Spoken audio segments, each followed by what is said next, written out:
Hello and welcome back to the series of talking about random piece of music from my collection. Today I'll be talking about Wide Awake in America by U2.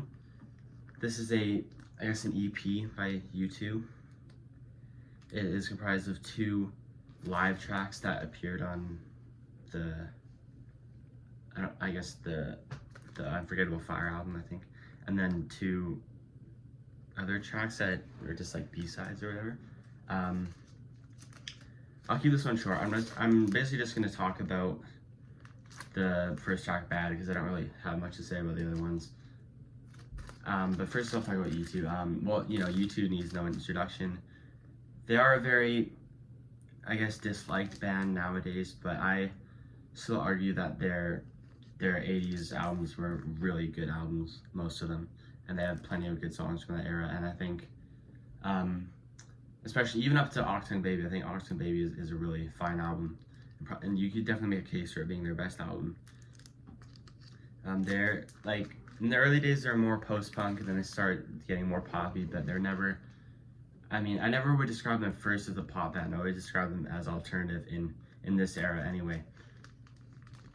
And I think they definitely deserve a second look, at least for their earlier albums. I don't really care for their stuff after Achtung Baby or anything like that. Let's talk about the first track, Bad, because that's the only one I really have anything to say about. It's an 8-minute song. It's the song. It also appears on Unforgettable Fire, but this version is obviously a live version. It's about 2 minutes longer, and I think it is the definitive version of the song. I remember they played it on First Wave radio, and it's the first time I heard it, and I was never able to really like the album version.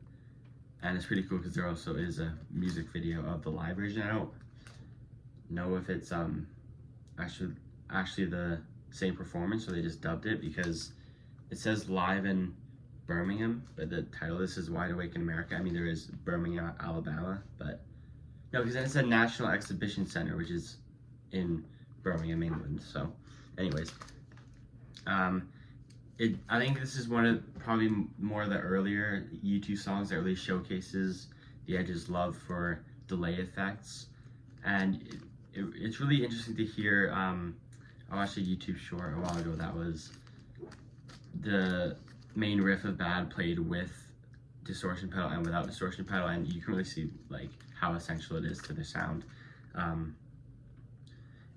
I just love the guitar riffs on this song. It's just great guitar riffs all around, and it kind of just glides through. It doesn't really get, despite being 8 minutes long, it doesn't really get super big throughout, but I think it still manages to work well, even though maybe on the surface it would seem boring, but when you actually listen to it, you would never think that.